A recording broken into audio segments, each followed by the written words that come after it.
What's going on, guys? Thanks for coming back to another one. We are going to go over today what I'm doing for turkey season this year. So in California, we have spring turkey starting March 25th.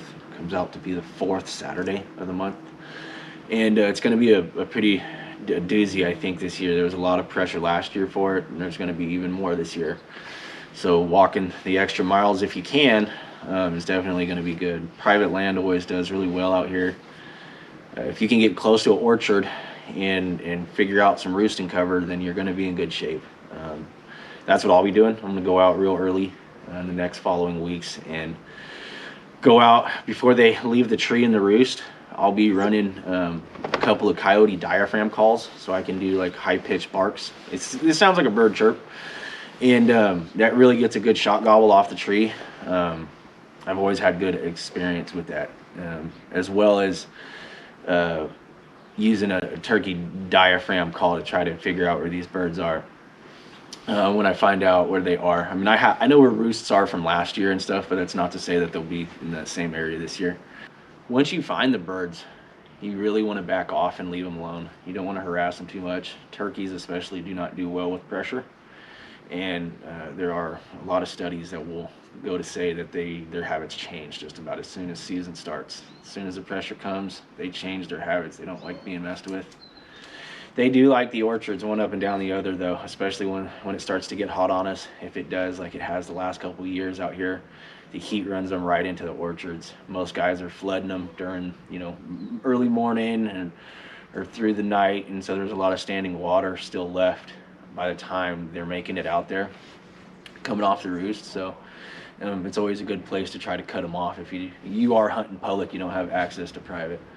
Now, a good call and some decoys will always go a long way for you. I know I'm running the decoys. I did a small video about that. I'm running redhead flex decoys this year because it's going to be, I think that they're going to help. I'm running one Jake and one hand, so that should be a big thing there. And they got good color on them.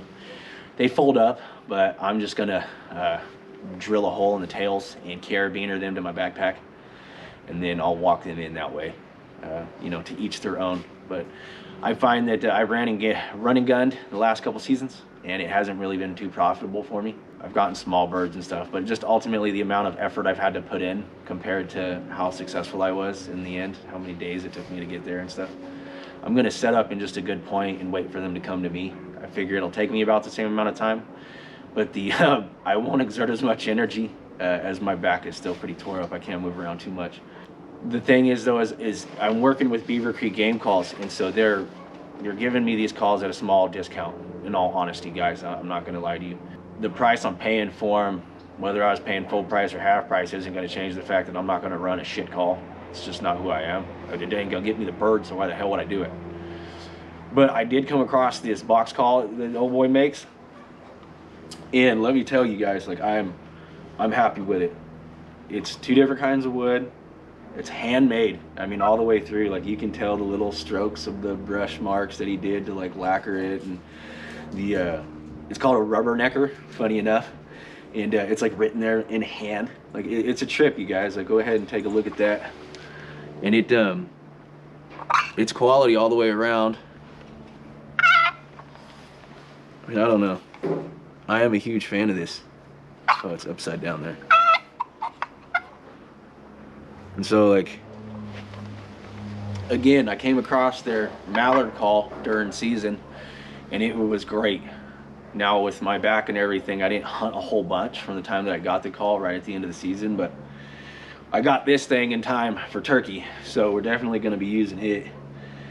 Now, like, in all honesty, I'm not going to tell you guys to use something that I don't use myself, and I bought 2 of these things. I like it so much. Go ahead and take a listen.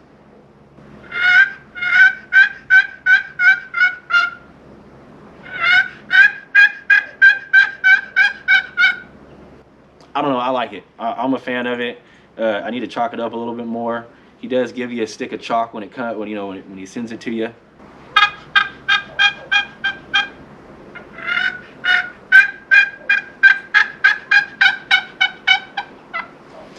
Now, I'm not the greatest box caller. Don't get me to fool you, okay? Like I'm pretty new at the whole box calling thing. The old man had some when I was a kid that I was never allowed to touch because of how fragile they can be, and this one is no exception. It is handmade. It is not an ironclad bullet. Like this thing will break. A good fall on it, it's gonna mess it up. But it's built really good.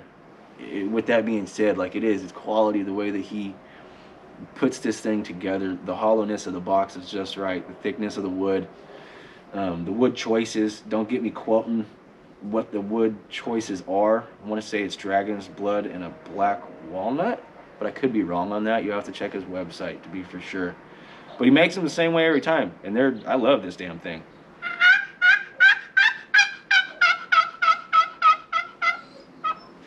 And this sounds a lot better than I am with a diaphragm call. And if that's your get down too, then this could be a good option for you. Ultimately, I'm going to run a blind for turkey season as well. I'm going to try and sit in one spot and do it all at once. Ultimately, guys, I will be running out of a pop-up tent blind this year for turkey. I just can't move around. Like I said before, I'm not going to run and gun this year. I'm going to sit back and find a good spot, let them come to me. A place between the roost and where they're essentially going to be for the day. They're going to strut around with their hens and such. The 2-pack of decoys is going to be something to just give him something to look at on his way to where he's going. If he sees it, you know, the audacity of a little Jake to be there, I should get a fat Tom to come strutting in. Now, ultimately, I am going to face a lot of pressure during turkey season, and you probably will too. So definitely scout your areas. The foothills are probably some of the best turkey hunting you can do. Foothill areas everywhere from, Napa Valley all the way up these Sierras on the west side slope here. And it really can be a good time if you stick in the valley and hunt those areas. Some of them are draw and share programs. So if you do that, you're going to want to have probably already put in for those. I know a lot of guys put in for them pretty early. And you can get the email newsletter from CDFW if you don't know. You can get all that stuff sent to you as soon as it comes out. I do it with all the deer hunts and such, so that way I don't miss out on any that I may want to participate in. But if you do get stuck to the other wildlife areas that are not specialty draw programs, then definitely be prepared to walk it out. You're going to deal with pressure. And make sure you get good target ID before you take your shot. Turkey season in particular, guys actually use camouflage the way it's supposed to. And it ends up with a lot of guys getting shot at because they make sound, and then guys will shoot at something through a bush not realizing. So safety first, guys, because turkey season can be deadly. Ultimately, go out and have fun. That's what I'm going to do for turkey. Sit back in the pop-up tent, chuckle at them a little bit, and see if I can't get them to come plotting in. Ain't nothing like a thunder chicken in spring. So again, guys, if you're looking for information because you're a new time hunter or something, then you're going to want to go on your state's particular website for their fish and wildlife or fish and game, and they'll have all the information and direct you from there. They got them pretty well done nowadays. The websites are pretty well set up, so it's not too hard to navigate anymore. And that's going to be your best lead for information that you can actually use, because there's nothing like taking information from a YouTube video and then getting out there in the game warden telling you you're wrong. So definitely double check yourself before you head out. Thanks for coming in, guys. I hope I didn't keep you too long, and good luck during turkey. I'll check back in when I have more stuff to give you. Thanks.